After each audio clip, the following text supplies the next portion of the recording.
Have you ever noticed that the people who seem the most peaceful are sometimes the ones carrying the most weight?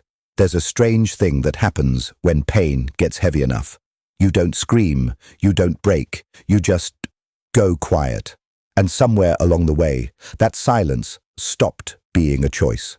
This video is about that moment, the one nobody talks about, when silence becomes the only language you have left, and what that's quietly doing to you beneath the surface.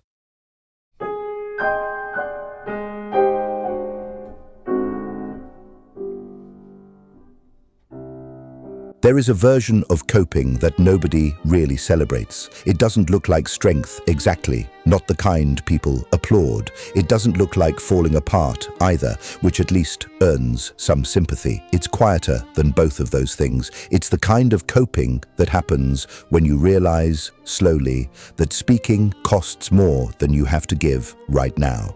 So you stop, not all at once, not dramatically, just in pieces, like lights going off in a house, one room at a time, until the whole place looks still from the outside.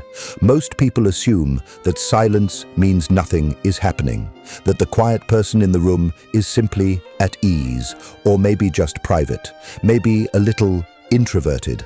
And so the silence gets explained away before anyone has to sit with it. But there's a particular kind of silence that isn't restful.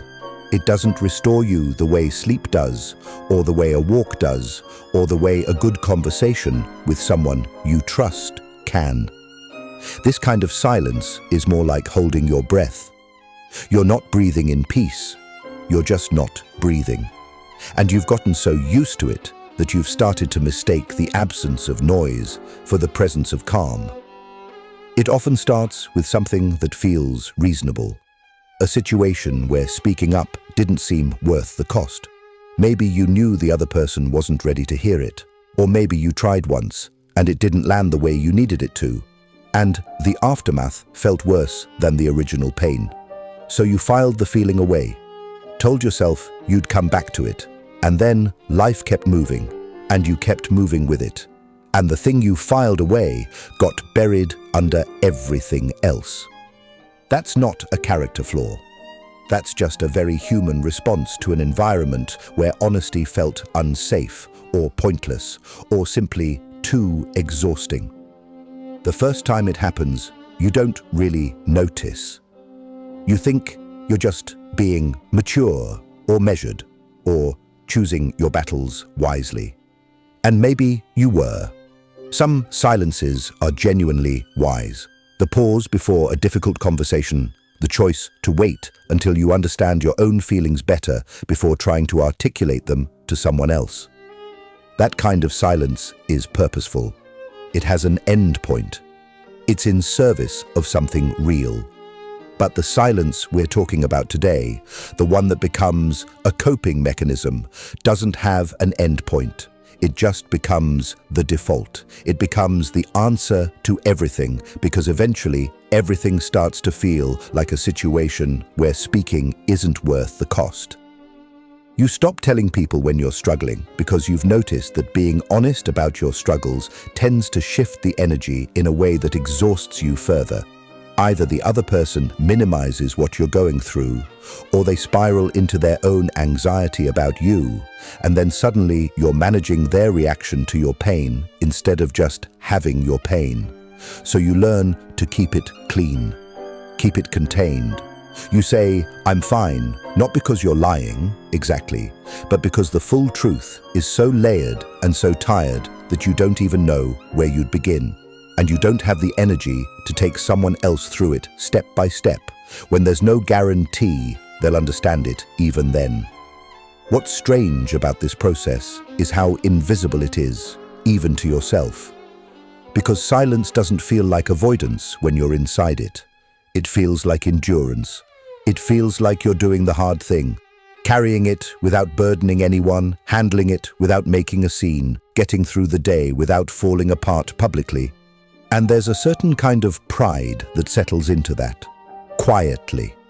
A feeling that you are being stoic, self-sufficient, low maintenance. that you are the kind of person who doesn't need to be taken care of, who doesn't make things complicated, who handles their own weight. And in a world that quietly rewards people for not needing too much, that story feels good. It feels like virtue. But here's what gets lost inside that story. The need doesn't disappear just because you stopped naming it. The longing to be understood, the ache of feeling unseen, the weight of carrying something too heavy for one person, none of that dissolves just because you've stopped talking about it. It just goes inward. It settles into your body, into your posture, into the way you respond when someone asks if everything's okay and you give a small smile and say yes. It lives in the slight pause before you answer. It lives in the tiredness behind your eyes that isn't really about sleep. It lives in the moments where you're surrounded by people and somehow feel more alone than you do when you're actually by yourself. That feeling, being alone in a crowd, is one of the most reliable signs that silence has become your coping strategy rather than your choice. Because real solitude can be nourishing. Time to yourself, space to think, choosing not to speak because you don't need to. That kind of silence is light. It leaves you feeling a little more yourself. But the silence that comes from giving up on being heard, that one gets heavy. It accumulates. It starts to shape the way you see your relationships, your place in them, your own worth as someone whose inner life matters. And yet, the logic of it keeps making sense in the moment. Every time you think about speaking up, about saying, actually, I'm not okay, or that thing you said hurt me, or I've been carrying something heavy and I need someone to know, there's a small, rational-sounding voice that runs a quick calculation. It weighs the relief of being honest against the risk of being misunderstood, against the likelihood that the other person will say exactly the wrong thing, against the energy required to explain yourself fully enough that they'd actually get it. And most of the time, the calculation comes back negative, not because the people in your life are bad, maybe they're not, but because you've been disappointed enough times that your nervous system has quietly stopped expecting things to go the other way. This is one of the most important things to understand about this kind of silence. It is not simply shyness, and it is not simply introversion, and it is not simply being a private person. It is a learned response. It is what happens when your emotional environment, at some point, somewhere in your life, taught you that voicing your needs was risky, or useless, or more trouble than it was worth. And the brain is nothing if not efficient. It learns, it adapts, it says, that path leads somewhere painful, let's stop taking it. And before long, the path gets overgrown, and you forget it was ever there.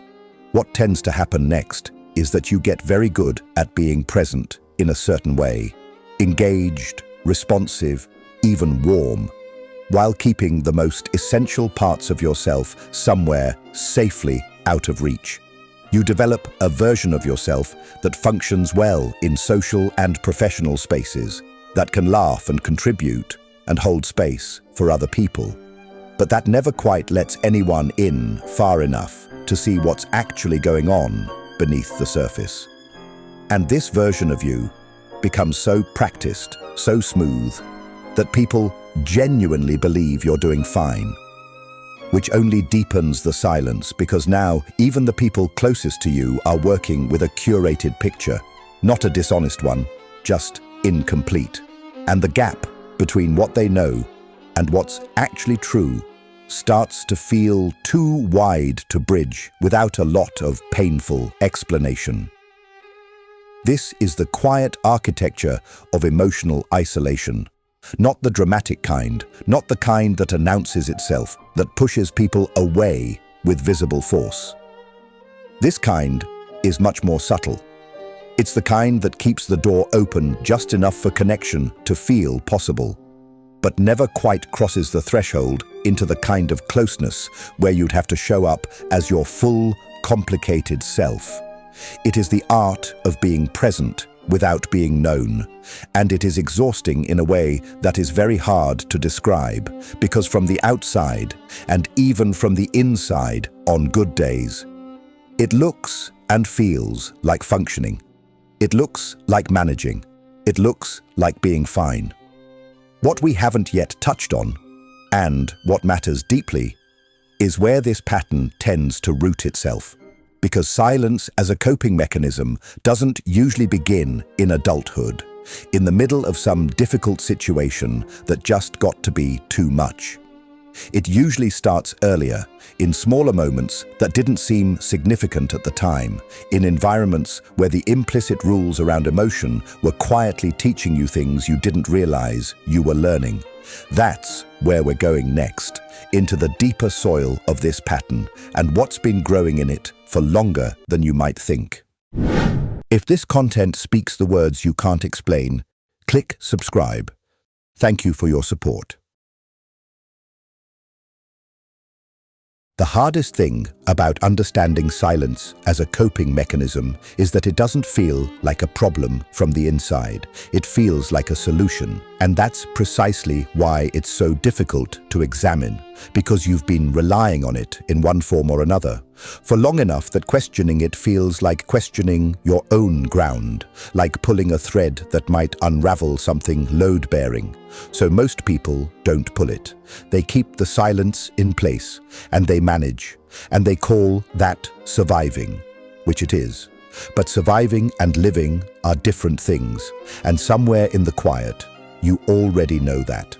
The root of it, for most people, isn't a single dramatic event. There isn't one conversation that turned you silent, one rejection that taught you to stop reaching out, one relationship that closed the door on your voice. It's more accumulated than that. It's the small, repeated experiences that added up over time. The moment as a child when you cried and were told to stop. Not cruelly, maybe, just firmly, in the way that adults sometimes do when they're overwhelmed and don't know how to hold a child's bigness alongside their own. The moment you shared something exciting and it was met with distraction or a topic change or a gentle dismissal that wasn't meant to sting but did. The times you expressed a need and were given something else, advice instead of presence, solutions instead of acknowledgement, cheerfulness instead of understanding. None of those moments alone would be enough to build a coping strategy around. But the brain doesn't just register isolated incidents. It notices patterns. And when the pattern over and over is that your emotional expression leads somewhere uncomfortable, either for you or for the people around you, the brain does what brains do. It finds a workaround. It learns to reroute, to process inward, quietly, without making too much noise. And what begins as a survival adaptation in childhood, or in a difficult relationship, or in a high-stress environment that required you to be relentlessly composed, calcifies over time into something that feels less like a strategy and more like a personality trait. Until you genuinely believe, I'm just not the kind of person who talks about their feelings. Not because that's true, but because the behavior has been so long-standing that the original choice is completely invisible. There's a particular kind of pain that lives in this pattern. And it's not the loud, acute kind. It's a dull, persistent ache that's very easy to overlook precisely because it's always there. It's the low-grade grief of never quite being fully met, of having conversations that skim the surface so consistently that you've started to wonder if depth is even possible anymore, not because the other person couldn't go there, maybe, but because you've stopped leading the way, you've stopped extending the invitation, and because you're not offering the full picture, no one can respond to the full picture, and every interaction ends with the faint sense that something essential went unacknowledged. And you absorb that quietly, and you move on, and the ache compounds. What's particularly important to name here, and this is something people rarely articulate, is the resentment that can grow in the shadow of chosen silence, because it feels contradictory. How can you resent people for not seeing something you deliberately kept from them? And yet, it happens. You hide your struggles, and then you feel quietly unseen. You say, "I'm fine," when you're not, and then you feel alone in your pain. You never tell people what you need, and then you feel hurt when they don't provide it. This isn't hypocrisy. It's the natural emotional mathematics of a system under pressure. You want to be known without the vulnerability of being known. You want to be held without having to ask to be held. Because asking feels like it negates the thing you're asking for. If you have to tell someone to show up for you, does their showing up even count? That's a quietly devastating way to live. And it creates a relationship dynamic that reinforces itself in the most frustrating way. You don't share. They don't know. They don't respond to what they don't know. You feel unseen. Feeling unseen confirms the original belief that sharing isn't worth the cost. So you share even less. The silence deepens.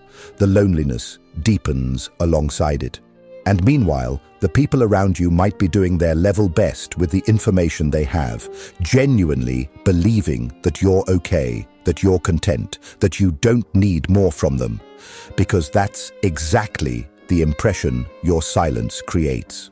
There's also something that happens to your relationship with yourself in this process that doesn't get talked about enough, because when you stop expressing your inner life outwardly, you don't necessarily process it more clearly on your own. In fact, for many people, the things that go unexpressed don't get processed at all. They just circulate. They show up as a vague heaviness in the morning, as a flash of disproportionate sadness over something small, as a sense of numbness that descends without warning in the middle of an ordinary day. They show up as a distance from your own feelings, a strange inability to identify what you're actually experiencing, because the muscle of emotional awareness, like any muscle, atrophies if it isn't used.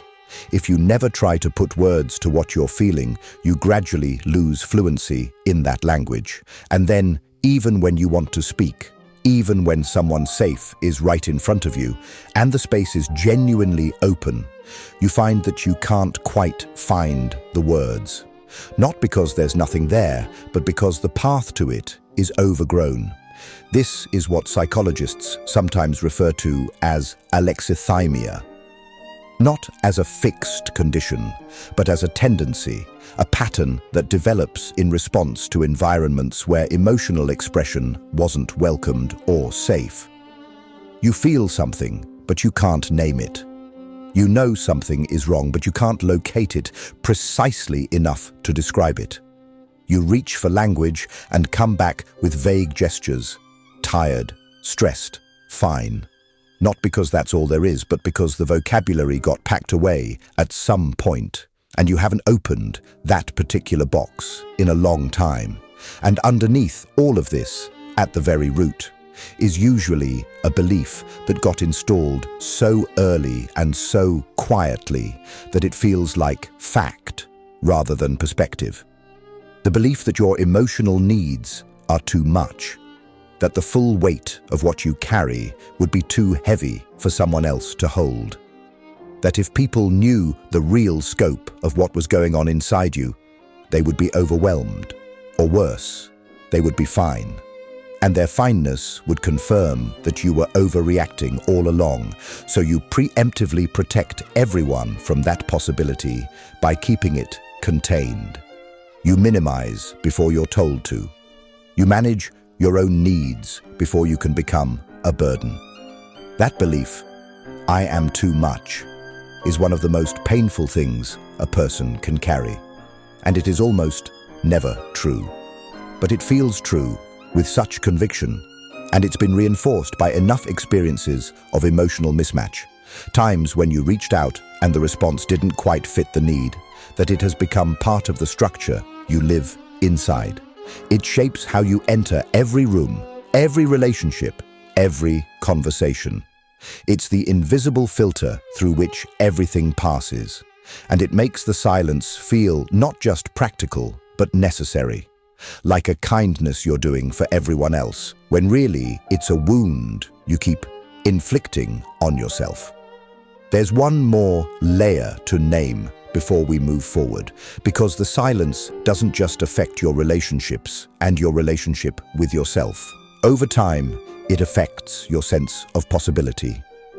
The longer you've been silent about the things that matter most to you, the harder it becomes to believe that change is even available.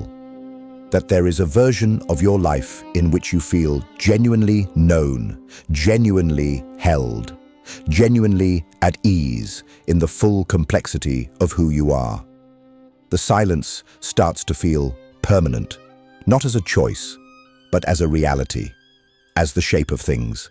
And that's the moment when it stops being a coping strategy and starts being a cage.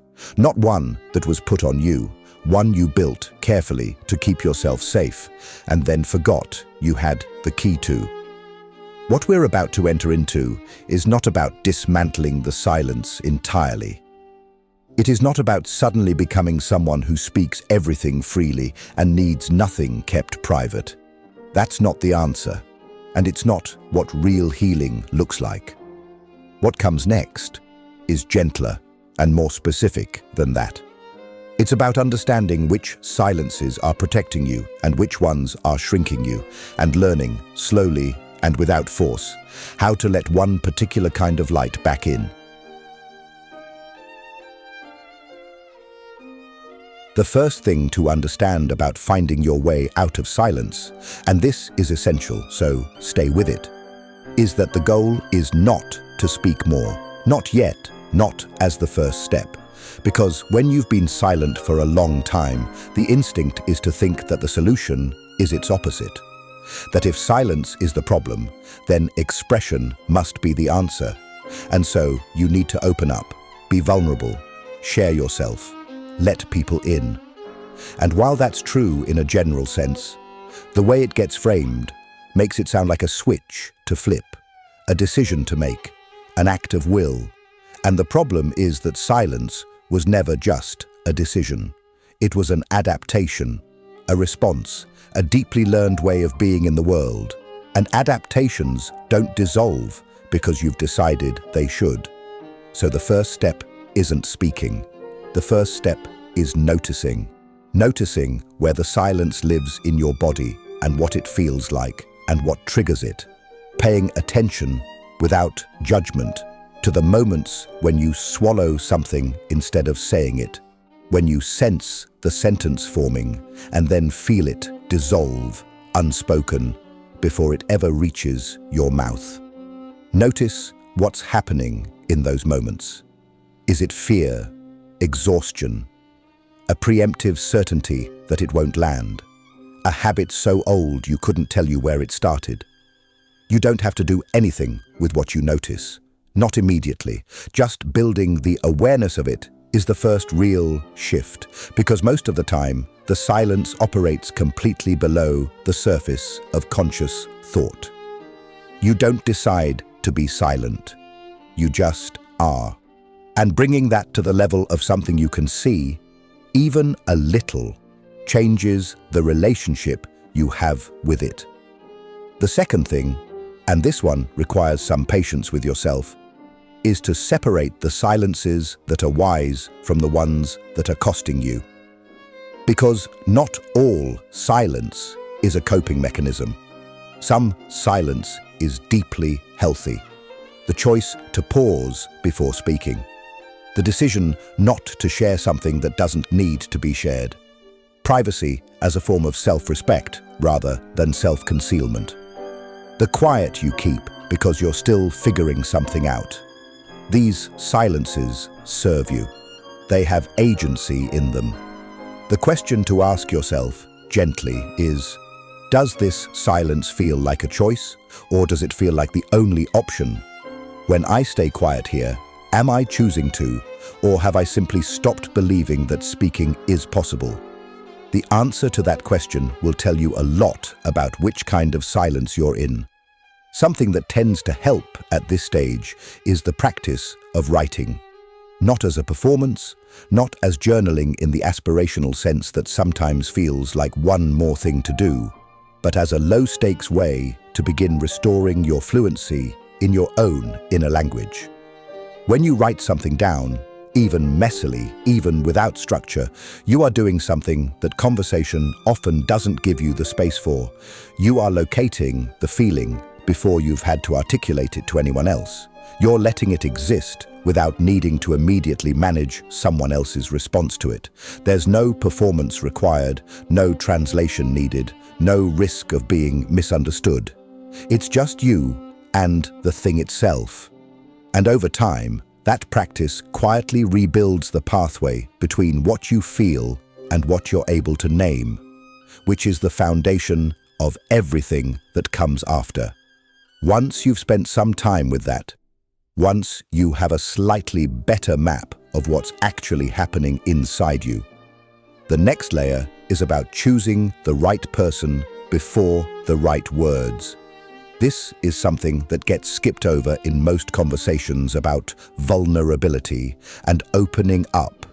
And it's the reason so many attempts to break the silence end in disappointment, which then drives the silence deeper. You don't owe your full interior life to everyone who asks.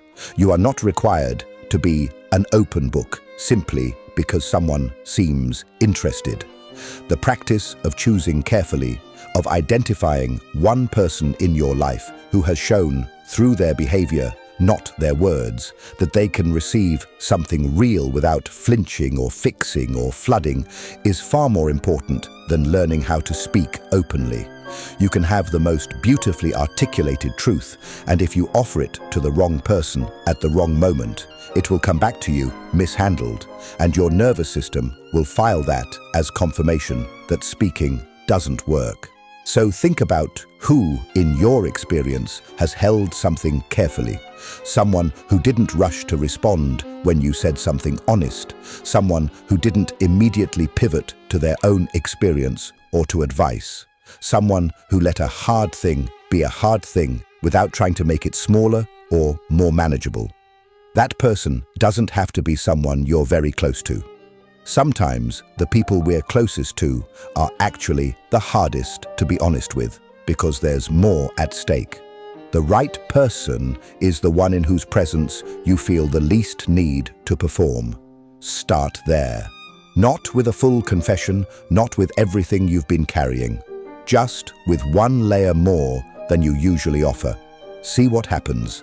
Let it be small. There's also something to be said for the way you speak to yourself about what you're going through, because the internal monologue, the voice that narrates your experience to you, often sounds a lot like the conditions that created the silence in the first place. It says things like, "This isn't that big of a deal," before you've even assessed whether it is or it isn't. It says, "You're being too sensitive," before anyone else has had a chance to respond. It says, "No one wants to hear this," as a preemptive rejection that saves you from the risk of an actual rejection. That voice isn't your enemy. It developed to protect you, and it did its job. But it's working off of outdated information, and it's worth beginning to question it gently, the way you might gently question a very old assumption. Not attacking it, just asking, is this still true? Is this the only way this could go? The shift that tends to be most meaningful, the one that changes the texture of daily life rather than just the theory of it, is the shift from needing to be understood to being willing to try. These sound similar, but they're very different orientations. When you need to be understood, every act of sharing is a test, and every imperfect response is a failure. and the bar is so high that it's almost never cleared, and so the silence feels justified every time. But when you're willing to try, when you approach connection with the understanding that it will be imperfect, that the other person will sometimes say the wrong thing, that the first conversation about something real will probably be awkward and uncomfortable and won't resolve anything, then the standard changes. You're not trying to achieve perfect understanding. You're trying to practice showing up. And practiced enough, that becomes its own kind of comfort. One of the quietest and most real gifts of this process, and it takes a while to feel it, so don't rush, is the gradual loosening of the loneliness. Not because your life changes dramatically, not because everything suddenly opens up, but because there's one small difference in how you move through it. You're no longer performing okayness while quietly drowning. You've started telling the truth to at least one person, at least sometimes, about at least one real thing. And even if that feels like a very small thing, it's actually enormous. Because the loneliness of the coping silence isn't really about being alone. It's about being in the presence of others while feeling invisible. And the moment you're seen, even once, even partially, by even one person, something loosens. Something in your body remembers what it feels like to be known. And that memory is generative. It makes you want more of it. You won't get there in a straight line. There will be moments where you try to speak and the words don't come, and you retreat back into the quiet. Moments where someone responds clumsily to something real you offered, and you feel the familiar impulse to close the door again.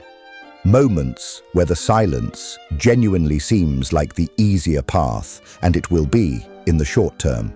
That's not failure. That's just the nature of any deeply embedded pattern. It pulls. It exerts gravity. The work isn't eliminating the pull. It's building enough awareness and enough practice that you can feel it pulling and still choose sometimes to go the other way. And here is the thing that perhaps matters most of all. The thing to carry with you after this ends. You did not become silent because you are broken. You became silent because at some point, in some environment, silence was the most intelligent response available to you. It kept you safe. It kept you functional. It preserved relationships that were important to you and helped you move through situations that required steadiness. It did its job. You don't need to be ashamed of it. You don't need to pathologize it or grieve it dramatically or perform some kind of reckoning with it. You just need to recognize that the environment has changed, that you are not necessarily still in the place that required this of you, and that the tools you built for that time and place deserve to be gently, gradually updated for where you actually are now. The silence was never the enemy. It was the messenger. It was your inner life doing what it could with what it had. And now, if you're willing, there's something different available. Not louder, not more exposed, not more vulnerable than feels right for you. Just a little more honest, just a little more connected to what's actually true in you. Just enough of a crack in the silence that some light gets through. And you'd be surprised how far even a small amount of light can reach. There's something quietly waiting for you on the other side of this. Not a transformed life, not a healed version of everything that's ever hurt you, but a slightly softer way of being with yourself and the people around you. And if any part of this stayed with you, if any sentence felt like it was naming something you've been carrying without a name, then you already know what the next step is. It's not dramatic. It doesn't require anything from you right now except this. Keep going. Stay curious about yourself. Don't close the door on what you just opened. There's more waiting for you. A different kind of quiet, one that actually gives back. and we'll meet you there.